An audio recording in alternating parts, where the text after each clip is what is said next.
बात दरअसल आज धरने पर ढिशुम ढिशुम की है और यही हमारा आज का मुद्दा है 5 बजे का।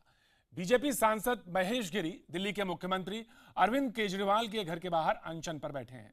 महेश गिरी की मांग है कि केजरीवाल उन पर लगाए गए हत्या के आरोप पर माफी मांगे। बीजेपी के कई बड़े नेताओं ने महेश गिरी के समर्थन में केजरीवाल के घर के बाहर धावा बोला। इसी मुद्दे पर आज हम अपने खास मेहमानों से बात करेंगे बड़ी बहस में, मगर पहले ये रिपोर्ट देखना बेहद जरूरी है। और डिबेट की हम शुरुआत करेंगे 3 मिनट 14 सेकंड के ठीक बाद।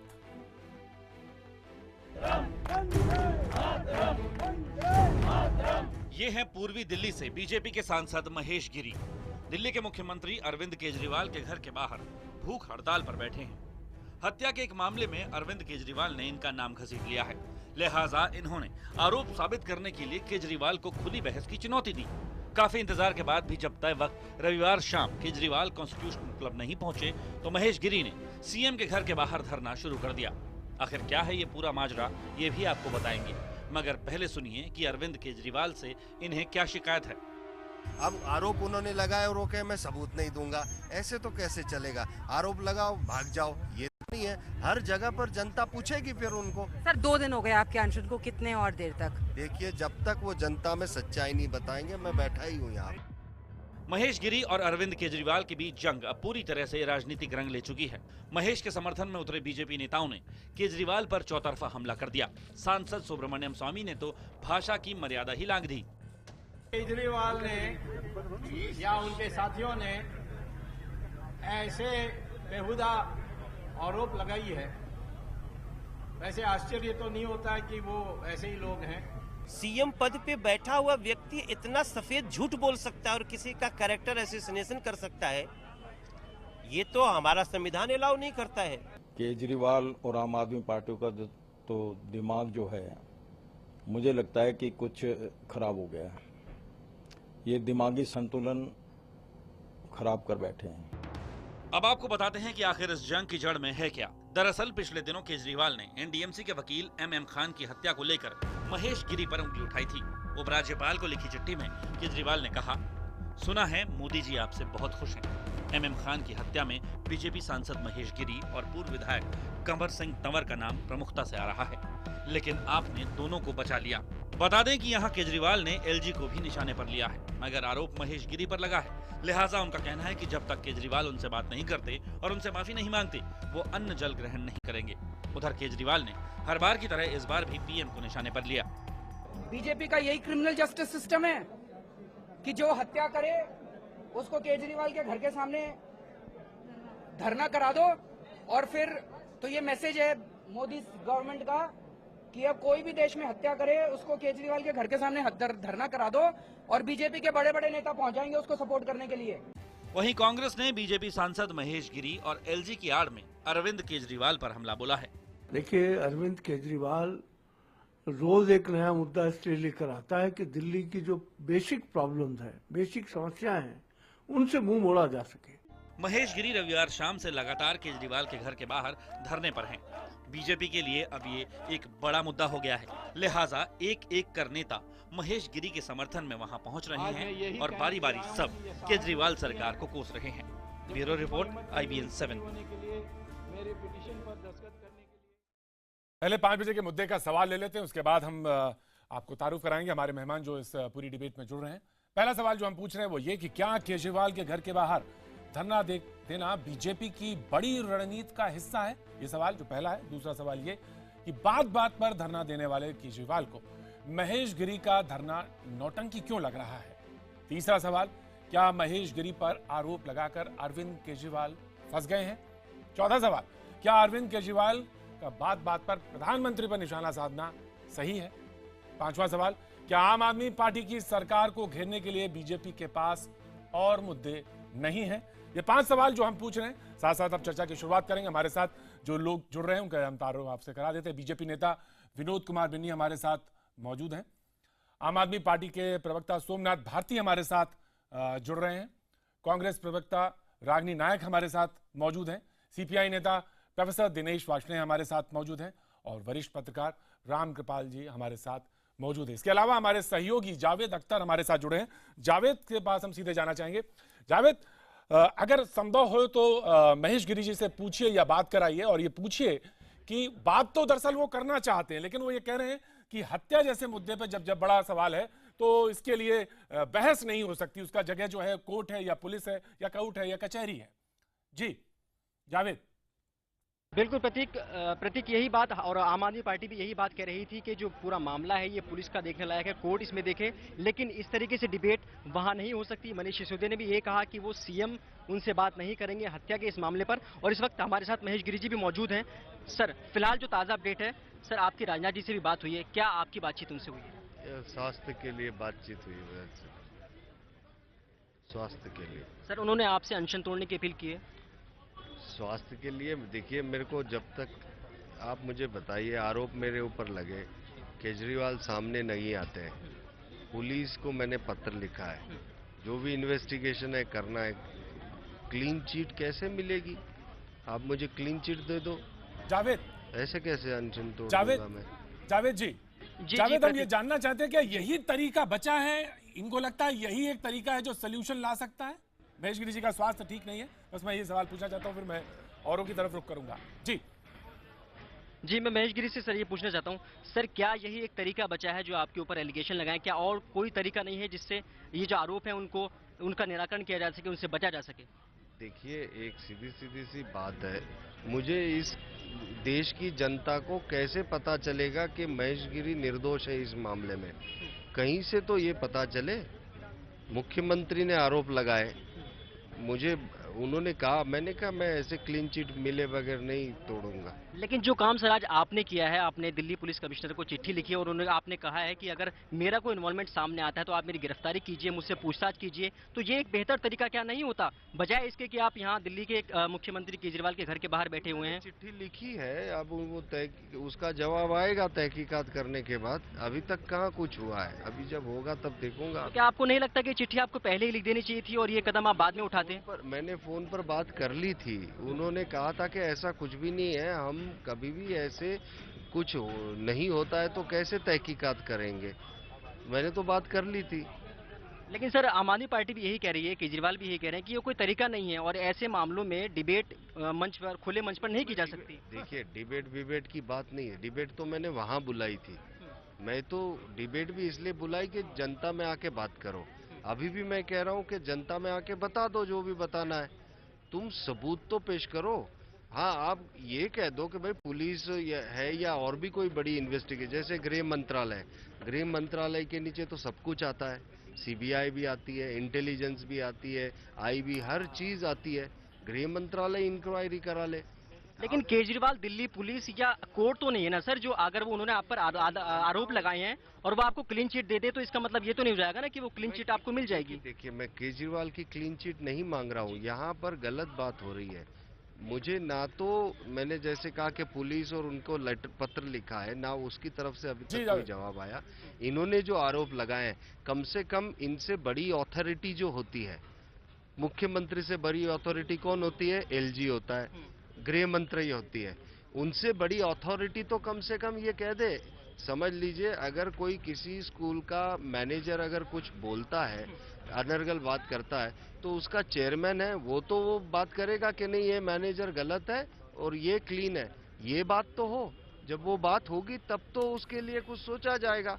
अभी अच्छा, आम आदमी पार्टी ने एक और जावेद जब ये सारी बात है कि जावेद सवाल इस बात का है, जब ये सारी बात ये कह रहे हैं कि बात हम क्लीन चिट हमें केजरीवाल से नहीं चाहिए, तो घर केजरीवाल का क्यों चुना गया?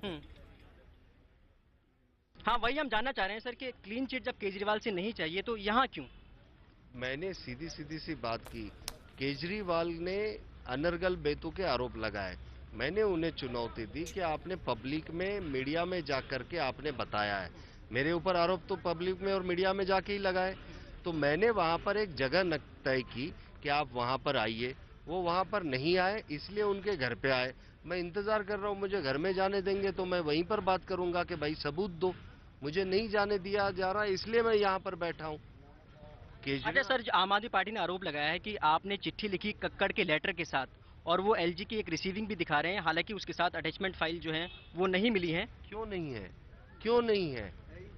ये बेवकूफ ये केजी में पढ़ता है क्या केजरीवाल?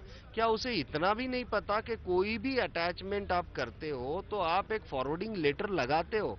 संविधान के अंदर कोई भी संवैधानिक पद पर रहा व्यक्ति बिना फॉरवर्डिंग लेटर के कभी कोई डॉक्यूमेंट भेजता ही नहीं है। आपने इस केस से संबंधित कोई पत्र एलजी को लिखा था सर? नहीं लिखा, यही मैं कितनी बार चिल्ला रहा, मुझे समझ में नहीं आ रहा मीडिया क्यों उसको नहीं पूछ रही, उनका पत्र दिखाओ। क्या मीडिया भी अब वो केजरीवाल बन गई है क्या? नहीं, जो पत्र वो दिखा रहे हैं वो फेक है जी। नहीं, आप मुझे एक बात बताइए, वो पत्र क्या है? अटैच डॉक्यूमेंट, ये क्या? विच डॉक्यूमेंट?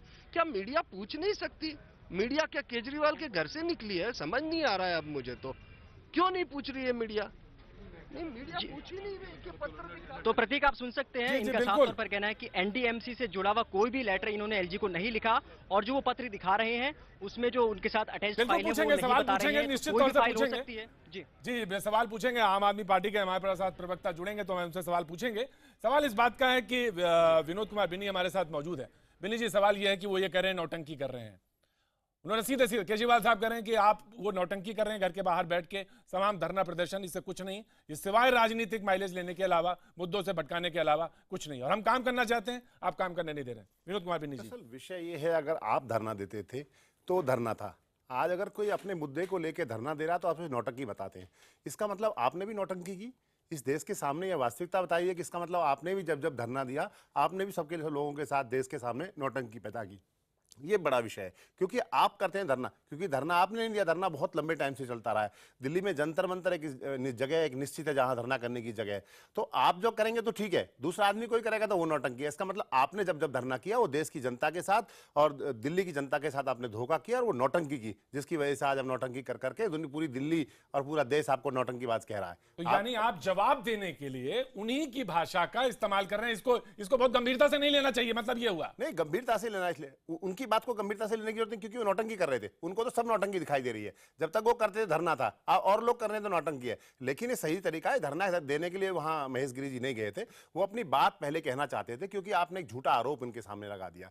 झूठा आरोप आपने लगाया तो आप उसको आप आके बहस करिए, लोगों को प्रमाण दीजिए, आप बताइए कि ये प्रूफ है हमारे पास, ये तथ्य हैं जिनके आधार पर। सोमनाथ जी हमारे साथ मौजूद है। सोमनाथ जी, आपकी तो भाषा थी ये, आपका तरीका था ये, जब उसी तरीके पे आपकी फील्ड पे आपके दंगल में आ गए तो आप क्यों भाग गए वहां से? आपने कहा कि नहीं, हम बहस नहीं करेंगे, बातचीत नहीं करेंगे, हमको ये तरीका समझ में नहीं आ रहा, ये नौटंकी है। जी सोमनाथ जी। प्रतीक, सबसे पहले जो आपने सवाल आज रखे हैं दर्शकों के लिए, उसमें अगर ये सवाल रखा होता कि जिस पार्टी को बार बार वो धरना पार्टी कहती रही, तो क्या आजकल भाजपा धरना पार्टी बन गई है? पहला सवाल दर्शकों के लिए मैं देता हूं। दूसरा सवाल देता हूं, क्या क्रिमिनल जस्टिस सिस्टम इस तरह से फैसला होगा? क्या क्रिमिनल जस्टिस सिस्टम इस तरह से फैसला होगा? दूसरा सवाल। तीसरा सवाल, आज CBI, CB, ED, Delhi police सब इनके पास है। सबसे बड़ी बीमारी इन लोगों की ये है कि ये किसी भी सवाल का जवाब नहीं देते। जब आप इनसे सवाल पूछोगे आपसे उल्टा सवाल पूछेंगे, हमसे आप 50 सवाल पूछिए, जवाब देंगे। ये किसी एक भी सवाल का सीधा जवाब नहीं दे सकते। ये सबसे बड़ी बीमारी इन लोगों की। एजेंसियां सारी इनके पास है, सवाल पूछा जवाब पूछ रहे हैं, लेकिन ये जांच नहीं करेंगे, ये ड्रामा करना शुरू कर दिया। आप लोगों ने ड्रामा किया दिल्ली में देश के सामने? क्या ये चिट्ठी है? आप लोगों ने आज तक जितना भी जो नौटंकियां की है, जो ड्रामे किए हैं, वो ड्रामे थे क्या? एनडीएमसी चेयरपर्सन को लिखी गई चिट्ठी है कि महेश गिरी ने एक कोई सबमिशन दिया है, इसको बकायदा देखा जाए। ये सबमिशन क्या था? उस होटल वाले की चिट्ठी जिसमें बकायदा नाम है कंवर सिंह तंवर का, कि इस बंदे ने इसको किस तरह से तंग किया। लाशों के ऊपर राजनीति करना भाजपा को अच्छी तरह आता है, चाहे वो व्यापम घोटाला हो, चाहे वो गुजरात राइट्स हो, आप दीजिए, गुजरात राइट्स हो, व्यापम घोटाला हो, एक भी चिट्ठी खान की लाश के ऊपर कंवर सिंह तंवर को जेल में होना चाहिए था, महेश गिरी को जेल में होना चाहिए था, लेकिन जेल में नहीं जाएंगे। ये जेल में जाएंगे झूठे आरोप लगाने वाले लोग, जेल में जाएंगे अरविंद केजरीवाल अगर ऐसे झूठ बोलेंगे तो करेंगे। आप इस बात का ध्यान रखिएगा। अरे झूठ बोलने अपने गुरु का फॉलो करो। अगर हमने झूठ बोला है, अगर आपने तथ्य क्यों नहीं देते आप लोग? अगर आप हिम्मत है तो सामने बहस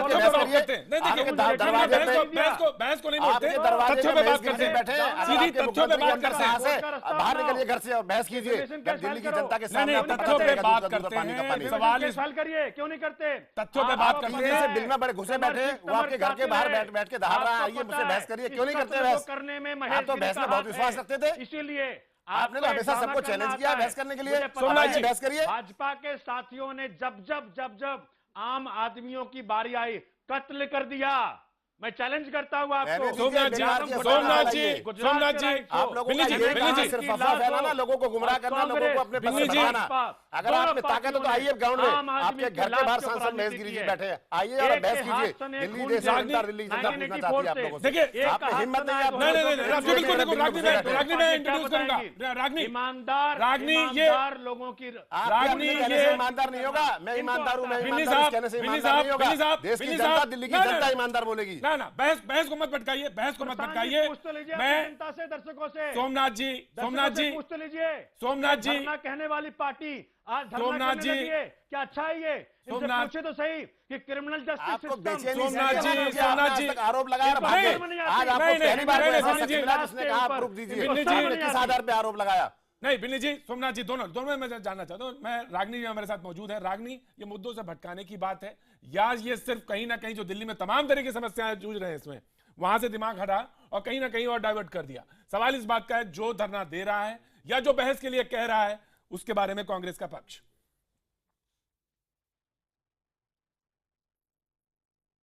प्रतीक जी देखिए, देश और दिल्ली का इससे बड़ा दुर्भाग्य क्या होगा कि एक पार्टी जो ईमानदारी, पारदर्शिता और वैकल्पिक राजनीति की बात करती थी और वहीं दूसरी पार्टी जो सबका साथ, सबका विकास और अच्छे दिन की बात करती थी, वो आज इस होड़ पर उतर आई है कि कौन ज्यादा बड़ी धरना पार्टी है। मैं समझती हूँ ये बहुत दुर्भाग्यपूर्ण है और इन दोनों पार्टियों, भाजपा और आम आदमी पार्टी की नूरा कुश्ती की वजह से हम हर दूसरे दिन एक ऐसी निरर्थक बहस करने के लिए मजबूर हैं जिसका जनता के हितों से और इन दोनों पार्टियों के मैनिफेस्टो में किए गए वायदों से कोई सरोकार नहीं। अब मैं दोनों पार्टियों से एक छोटा सा सवाल पूछती हूँ। अरविंद केजरीवाल जी की अगर आप पृष्ठभूमि देखें तो पाएंगे कि वो बार बार बड़े नेताओं और अफसरों पर ऐसे आरोप लगाते हैं जिनको वो सत्यापित नहीं कर पाते, जिनको प्रमाणित नहीं कर पाते, जिनके तथ्यों के आधार पर वो पुलिस में एफआईआर रजिस्टर नहीं कर पाते। क्या इस पृष्ठभूमि को देखते हुए आज जो आरोप लग रहा है उसे सही माना जा सकता है? वहीं दूसरी तरफ मैं बिन्नी जी से भी ये पूछना चाहती हूँ कि क्या महेश गिरी जी के अरविंद केजरीवाल जी के घर के बाहर बैठने से उनकी बेगुनाही या गुनाह किसी भी तरीके से साबित होता है? क्यों नहीं, अगर महेश गिरी चाहते हैं कि उनको क्लीन चिट मिले तो वो क्यों नहीं मोदी सरकार से ये कहते कि एक कोर्ट मॉनिटर्ड प्रोब किया जाए इस हत्याकांड में, ताकि एक सच्चा ईमानदार वकील जो था उसकी हत्या की गुत्थी भी सुलझे और कहीं ना कहीं इस पूरे मसले को लेकर ये जो एक दोबारा से नूरा सोमनाथ जी जवाब देना चाहेंगे? सोमनाथ जी जवाब देना चाहेंगे कि आप इल्जाम लगाते हैं, आपकी पार्टी इल्जाम लगाती है? मैं जल्दी से खत्म करना चाहूंगी। आपकी पार्टी इल्जाम लगाती है सोमनाथ जी, आपकी पार्टी ने इल्जाम लगाया जंतर मंतर पे तमाम लोगों के ऊपर लगाया इल्जाम जिसमें राष्ट्रपति तक शामिल थे।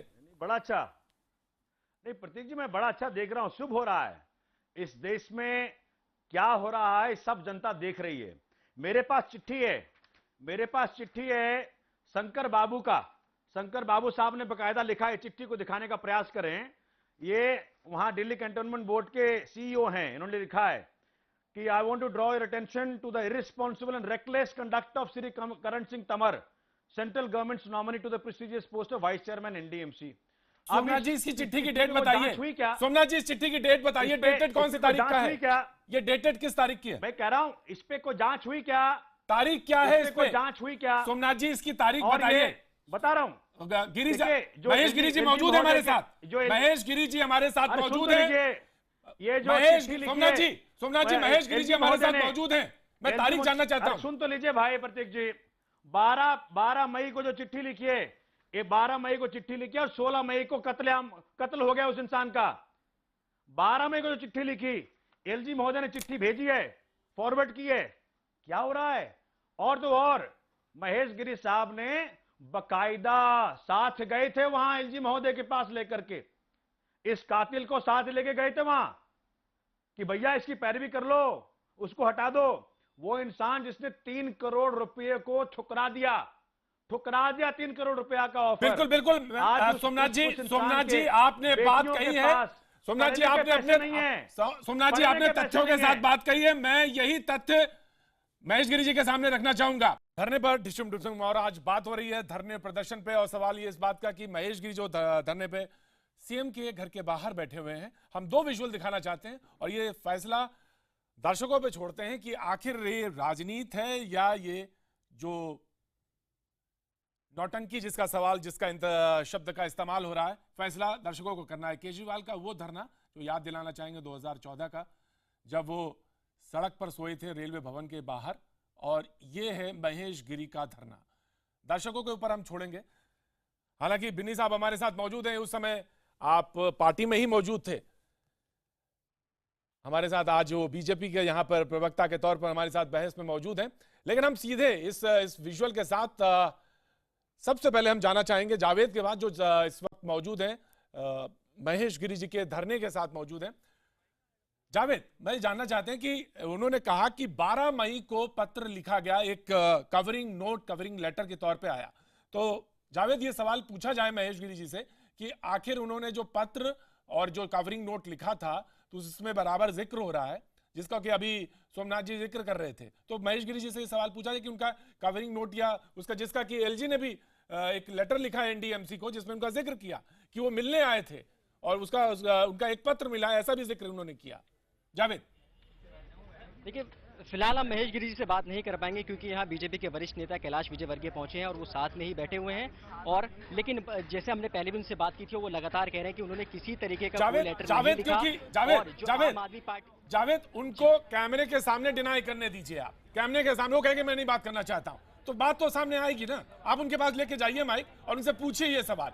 उनसे कहिए कि इस बात का जिक्र है, एलजी ने लेटर लिखा है एनडीएफसी को, ऐसा उन्होंने कहा, जिक्र आ रहा है। अभी कुछ देर पहले सोमनाथ जी ने कहा, आप लेके जाइए, उनको डिनाई करने दीजिए। अगर वो मना कर देते तो देखेंगे। प्रेस कॉन्फ्रेंस सर, महेश गिरी क्योंकि संयुक्त रूप से एक प्रेस कॉन्फ्रेंस यहाँ पर कर रहे हैं, तो हमारे लिए थोड़ा मुश्किल होगा उनके पास जाना। लेकिन वो लगातार इस सारे आरोपों को डिनाई करते रहे कि किसी तरीके का लेटर उन्होंने नहीं लिखा। और आज भी आम आदमी पार्टी ने अपनी प्रेस कॉन्फ्रेंस में जो लेटर दिखाया था, उसमें उन्होंने कहा है कि वो सिर्फ एक रिसीविंग है, लेकिन कौन से लेटर की रिसीविंग है, उसके साथ कौन सी फाइल अटैच थी, ये साफ प्रोफेसर दिनेश वार्ष्णेय हमारे साथ। जी शुक्रिया जावेद। प्रोफेसर दिनेश वार्ष्णेय हमारे साथ मौजूद हैं। दिनेश जी, अभी कुछ देर पहले सोमनाथ जी जिक्र कर रहे थे कि वो लेटर लिखा गया, उसमें बाकायदा उसका जिक्र है। जी देखिए, मेरा ये मानना है, हमारा ये मानना है कि राजनीति में जब आप आते हैं तो किसी को भी दोहरे मानदंड नहीं लेने चाहिए। महेश गिरी जी ने कन्हैया कुमार के खिलाफ एफआईआर दर्ज की, तब कहा कि वो कोर्ट में जाके डिफेंड करे, पुलिस इन्वेस्टिगेट करे। अब वो ये कहते हैं कि साहब मेरे ऊपर आरोप लगे, मैं केजरीवाल के घर के बाहर बैठूंगा। बैठना चाहिए उनको पुलिस कमिश्नर ऑफिस के बाहर, या होम मिनिस्टर के घर के बाहर, या किरण रिजिजू के घर के बाहर, जो कि दिल्ली पुलिस के इंचार्ज हैं, या एलजी के घर के बाहर, जिससे कि उनकी बेगुनाही साबित हो। दूसरा, केजरीवाल का ये कह रहे ना कि साहब नौटंकी कर रहे हैं, वो भी गलत है। हर एक को अधिकार है धरना प्रदर्शन करने का। प्रश्न ये आता है कि जब मैं धरने प्रदर्शन की बात मानता हूँ या इजाजत मांगता हूँ, तो दिल्ली पुलिस मुझे चीफ मिनिस्टर के घर पे या दिल्ली सरकार के सेक्रेटेरिएट पे परमिशन नहीं देती। इनको कहां से इजाजत मिल गई? इनको किसने इजाजत दी? ये भी देश को बताना चाहिए, दिल्ली की जनता को बताना चाहिए। और दूध का दूध, पानी का पानी होना चाहिए। तीसरी बात कि दिल्ली पुलिस कमिश्नर ईमानदारी से, जो इन्होंने एलजी को कवरिंग नोट लिखा, एलजी ने जो नोट लिया एनडीएमसी चेयरमैन को लिखा, उसमें इनके दो नेताओं के नाम आ रहे हैं। उन दोनों नेताओं का दूध पानी का पानी हो जाना चाहिए। Police commissioner of Delhi mister Alok Kumar ईमानदारी से इन्वेस्टिगेट करें, पारदर्शी तरीके से कि साहब हमने फला बिल्कुल। सोमनाथ जी मैं आ रहा हूं, बिल्कुल आऊंगा, बिल्कुल। एक मिनट, तीसरी बात मैं ये कहना चाहता हूं कि ये जो राजनीति है कि साहब नहीं मैं करूंगा तो सही हूं, दूसरे करेंगे तो वो गलत है, वो नहीं हो सकता। इन दोनों को ईमानदारी से बताना चाहिए। और केजरीवाल दिल्ली का चीफ मिनिस्टर है, उसके पास भी इंफॉर्मेशन का एक नेटवर्क होता है अपना, दिल्ली गवर्नमेंट का। उसको अगर ये इंफॉर्मेशन मिली है, किसी ने उसको रिवील किया होगा, अगर वो आरोप लगा रहा है तो पुलिस कमिश्नर कह दे नहीं केजरीवाल के आरोप गलत है, वो झूठा है, उसको गिरफ्तार करो। और ये कहता है ये वो झूठे हैं तो इनको गिरफ्तार मैं आ रहा हूं। हमारे साथ राम कृपाल जी मौजूद हैं, राजनीतिक गलियारों में बड़ी पैनी नजर रखने वाले। राम कृपाल जी, ये जो कुछ हो रहा है, ये कहीं ईमानदारी से कहीं अपने को बेगुनाही साबित करने का है, या उन्हीं का हथियार उन्हीं के पास आजमाने का ये एक और रास्ता ढूंढा गया है? प्रतीक जी, नेता जो होता है ना, वो जिंदा तभी तक रहता है जब तक जनता की सहानुभूति उसके पास है। जीतता भी है सहानुभूति के चलते। और राजनीति का यह फार्मूला सबको पता है कि जनता की सहानुभूति हमेशा हमलावर की तरफ नहीं, बेचारे की तरफ होती है, घायल की तरफ होती है। केजरीवाल जी ने यह नुस्खा बहुत अच्छी तरह से दिल्ली में अपने चुनाव जीतने में आजमाया था। जब तस्वीर ये हुई कि मोदी जी उनको नक्सलाइट बोल रहे हैं और केजरीवाल जी बेचारा हो गया, हमेशा ये रहा है। वही उसी वोटर ने जिसने सारी की सारी सीटें लोकसभा को दी थी, उन्हीं वोटर्स ने केजरीवाल जी को, मैं बता रहा हूं, ये जो नौटंकी चल रही है, प्राइमरी पास भी एक लड़का जानता है कि हत्यारा शब्द का प्रयोग सिर्फ अदालत कर सकती है, वो भी अपनी वर्डिक्ट के बाद। उसके पहले कोई भी आदमी पर संदेहन आप आरोप कर सकते हैं कि हत्या के मामले में इनकी भूमिका हो सकती है, किसी को हत्यारा आप नहीं कह सकते हैं। आज तक मुझे याद नहीं आ रहा है कि देश का कोई मुख्यमंत्री इस तरह से किसी को सीधे कह दे कि ये हत्यारे हैं, मुझे आज तक नहीं पता है। आप पुलिस है, सब कुछ है, इन्वेस्टिगेटिव एजेंसीज हैं, कानून सीधे कहता है कुछ भी हो सकता है। मैं इस पर नहीं जा रहा हूं क्या है नहीं है, लेकिन ये जांच करने के लिए एजेंसीज बनी हैं, संविधान के तहत बनी है, कानून के तहत बनी है, आईपीसी है, एविडेंस एक्ट है, सीआरपीसी है। यहाँ तो भारती जी नेता मतलब वकील भी हैं, सबको पता है ये सीधे पॉलिटिकल लड़ाई है। महेश गिरी जी भी जानते हैं कि केजरीवाल के कहने से कोई हत्यारा नहीं हो जाता और केजरीवाल के वो क्लीन चिट देने से कोई बरी नहीं हो जाएगा। लेकिन देखिए आज की तारीख में जो हथियार से उन्होंने सहानुभूति जनता की वोट अर्जित की थी, आज वो देखिए बीजेपी कैसे कर रही है। अभी यूपी में इलेक्शन होने जा रहा है, पंजाब में इलेक्शन होने जा रहा है। आज इतने बड़े बड़े नेता वहां जाकर के सुब्रमण्यम स्वामी जी वो हालचाल पूछ रहे हैं, बेचारे धरने पर बैठे हुए हैं। एक बड़ी पॉलिटिकल कॉन्स्टिट्यूएंसी को एड्रेस करने की बात है। कौन इसका फायदा उठाता है, कौन उठाता है, जनता इसको देख रही है और जनता जानती है सारा तमाशा। जनता जान रही है कि सड़क पर फैसले नहीं हुआ करते हैं, फैसले की एक जगह होती है, लेकिन सड़क पर पॉलिटिकल, दिनेश जी मैं आता हूं, ये पॉलिटिकल प्लस माइनस होते हैं और ये सारे वो सारे जी सोमनाथ जी बिल्कुल सोमनाथ जी प्रतीक जी, पहली बात तो ये जो धरना चल रहा है, आप मुझे याद दिलाएं कि केजरीवाल साहब ने या हमारी पार्टी किसी ने भी ऐसा कोई धरना दिया हो जो अपने बचने के लिए हो। हमने जब भी धरना दिया तब किसी के न्याय के लिए दिया। जब हमने धरना दिया था रेल भवन के आगे तो किसी महिला का बलात्कार हुआ था, हम चाह रहे थे कि उसका बलात्कारी पकड़ा जाए, उसको न्याय मिले। आज एमएम खान साहब की हत्या हुई, लेकिन सोमनाथ जी मैं आपको एक बात याद दिला दूं। सोमनाथ जी ये बात सच है। सोमनाथ जी ये बात बिल्कुल सच है। अपनी बात रख लो, एक बात रख लो अपनी बात प्लीज, एक सेकंड मुझे बोलने दीजिए। एमएम खान साहब की हत्या हुई, क्या इन्होंने कभी ये जुर्रत की कि एमएम खान साहब के परिवार के पास जाएं, पूछें कि जी हत्या हुई, बहुत मुझे दर्द है, इसका जो भी हत्यारा है उसको पकड़ा जाए, और उसके लिए ये धरना देते। ये धरना किसके लिए दे रहे हैं कि जी मैं इसमें इन्वॉल्व नहीं हूं, मुझे केजरीवाल क्लीन चिट दे दे। तो क्या इस देश की कोर्ट से भी ज्यादा सम्मान दे रहे हैं केजरीवाल साहब को? ये मतलब बड़ा अच्छा हो गया कि केजरीवाल साहब कह दे कि हत्यारा नहीं है तो हत्यारा नहीं है, इन्वॉल्व नहीं है तो इन्वॉल्व नहीं है। अरे भाई तुम्हारे पास सारे जांच एजेंसियां, बिल्कुल तुम्हारे पास दिल्ली पुलिस, तुम्हारे पास ईडी, तुम्हारे पास सीबीआई, सबूत मांग रहे हैं, सबूतों के आधार पर आपने ये कहा है। जब महेश गिरी जी कन्हैया को कहते हैं देशद्रोही किसी स्टूडेंट लीडर को कह देना भी उतना ही बड़ा आरोप है जितना किसी को हत्यारा कह देना। आप डबल स्टैंडर्ड नहीं रख सकते, दोहरे मामले मत रखिए प्लीज। ये नहीं हो सकता कि बीजेपी जो कहे वो सही, केजरीवाल जो कहे वो गलत। आप किरण रिजिजू के यहाँ दीजिए धरना, आप राजनाथ सिंह जी के यहाँ धरना दीजिए, आप पुलिस कमिश्नर के यहाँ धरना दीजिए कि मुझे बेगुनाह साबित करो, मुझे बेगुनाह साबित करो। तो कन्हैया के बारे में बात करेंगे। चीफ मिनिस्टर कैसे बचेगा? इन्होंने एफआईआर दर्ज कराई थी, इन चीजों को गिरी जी ने एफआईआर दर्ज कराई कन्हैया के खिलाफ। कन्हैया ने जो किया था देश के खिलाफ, उसने नारे लगाए, सारे देश ने देखा, टीवी ने देखा। बिल्कुल राजनीति में आ रहा हूं, वो डॉक्यूमेंटेड है। पिनी जी आप अपनी बात रखना चाह रहे, फिर मैं ये कहना चाहता हूं कि ये अधिकार, अरे पुलिस तो भारत सरकार के पास है। पिनी जी दिल्ली पुलिस भारत सरकार के पास है। मिन्नी जी आपसे हाथ जोड़ के प्रार्थना है कि पुलिस भारत सरकार के पास है, भारत सरकार के पास जाओ। महेश गिरी जी ने लिखी चिट्ठी। हाँ। हम तो सिर्फ ये पूछना चाह रहे हैं कि आपने किस आधार पे ये कह दिया कि ट्रांसफर के लिए लिखी है? एमएम खान के डीलिंग आपने ये कैसे कह दिया कि हत्या में उनका हाथ है? आप प्रूफ दिखाइए, तथ्य दिखाइए। गलत है, मैं खुद कह रहा हूँ। आपके सामने कह रहे हैं। हमारा पूछना इस बात का है कि हमने खुले मंच लगाया, बुलाया, पूछा, आज हम उसको ठीक करने का प्रयास कर रहे हैं। हमारा धरना नहीं है, शक्ति सुई उन्होंने घूम दिया है। बताइए सबूत आपके पास कोई मेंबर ऑफ पार्लियामेंट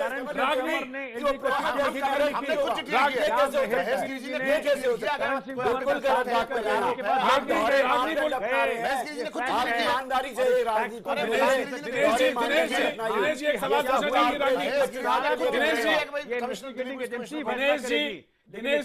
ये कागज ये कहते हैं, ये कागज ये कहते हैं आपको जानकारी ने खुद चिट्ठी लिखी है। अगर मेरे खिलाफ कोई भी आरोप बनता है मुझे अरेस्ट करिए, मुझे जेल में डालिए। उन्होंने मना नहीं किया मेरे खिलाफ।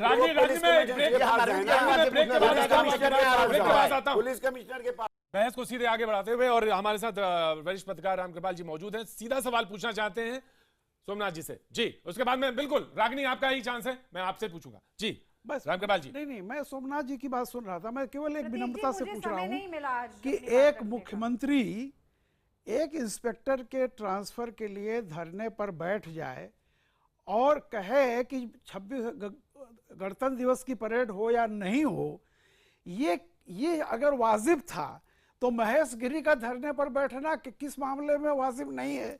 मैं ये सवाल जानना चाहता था कि कैसे वो उस समय एक मुख्यमंत्री जो कि एक बड़ी पोस्ट पर। मैं जवाब दे रहा हूं। जी, जवाब मैं जवाब दे रहा हूं। ऐसा है रामकृपाल जी, उसके पहले माननीय मुख्यमंत्री ने उस वक्त माननीय सीपी को बुला करके बाकायदा कहा था कि मेरे राज्य में एक भी बलात्कार नहीं होना चाहिए, और अगर कोई बलात्कार हुआ, महिला पे कोई अत्याचार हुआ, तो किसी न किसी की नौकरी जाएगी, कोई ना कोई अकाउंटेबल होना पड़ेगा, आंसरेबल होना पड़ेगा। फिर बलात्कार हुआ, एक विदेशी महिला का बलात्कार हुआ। अगर किसी महिला के साथ अत्याचार होता है, बिल्कुल रागिनी आप भी कहेंगी, रागिनी आप भी बोलेंगी, बोलिए सवाल। लॉ एंड ऑर्डर भारत सरकार के साथ है, तो रागिनी बोलिए, सवाल पूछिए। कि भाई मुख्यमंत्री ने कहा जिस भी बीट कांस्टेबल की ड्यूटी थी वहां पे, उसकी नौकरी लीजिए, उसको अकाउंटेबल ठहराइए। सोमनाथ जी जरा शांत होंगे तभी होम मिनिस्टर ने मना कर दिया। जी रागिनी जी, होम मिनिस्टर ने मना कर दिया। तो क्या था आज तक इतिहास में रामकृपाल जी, कोई मुख्यमंत्री किसी आम सोमनाथ जी रागिनी कुछ कहना चाह रही चलाने के लिए कोई धरने पे नहीं बैठा। ये भाजपा नहीं है, ये कांग्रेस नहीं है जो कि आम आदमियों की लाश पे राजनीति करती है। हम आम आदमियों की हक के लिए लड़ते हैं। जी रागिनी जी, सारे देश ने देखा है शांति। केवल एक ही पैनलिस्ट को भाषण देने का समय मिल रहा है पूरा। रागिनी जी देखिए, अमूमन धरना विपक्ष का सबसे मजबूत हथियार होता है। सरकार के पास और बहुत सारे पूरा तंत्र होता है, बहुत से हथियार होते हैं अपने काम और नीतियों को आगे बढ़ाने के लिए। सरकार में रहते हुए धरना करने का काम और इसका प्रमाण सबसे पहले केजरीवाल जी ने दिया। और अब जिसे अंग्रेजी में कहते हैं कि you are getting a taste of your own medicine, तो केजरीवाल जी को बहुत छटपटाहट हो रही है और वो बहुत आरोप लगा रहे हैं। सोमनाथ जी तो खुद ही वकील हैं, वो जानते हैं कि ना दिल्ली सरकार ना केंद्र सरकार निर्धारित कर सकती है कि कौन हत्या का दोषी है, कौन बेगुनाह है। ये केवल पुलिस और न्यायालय का मैंडेट है। हम तो ये और दूसरी तरफ जो चिट्ठी वो लहरा रहे हैं वो कोर्ट में एडमिसिबल भी है कि नहीं, ये भी सोमनाथ भारती निर्धारित नहीं करेंगे। ये भी हाँ, तो मैं कह रही हूँ, आप प्रूफ की मांग करिए। आप ये बोलिए कि एक कोर्ट मॉनिटर्ड लॉ है, लेकिन आप धरना देने का अधिकार नहीं लेना चाहते हैं, कैसे होगा? उसी तरह पुलिस कमिश्नर जी, मुझे मालूम है रागिनी मेरे पास रागिनी वक्त कम है और ये मुद्दा जो है इन्वेस्टिगेशन का हिस्सा है। हम इस पर नजर हमारी लगातार बनी रहेगी। आज अभी बस सिर्फ इतना। आप सभी लोगों का बहुत बहुत धन्यवाद, शुक्रिया। बने रहिए, देखते रहिए IBN।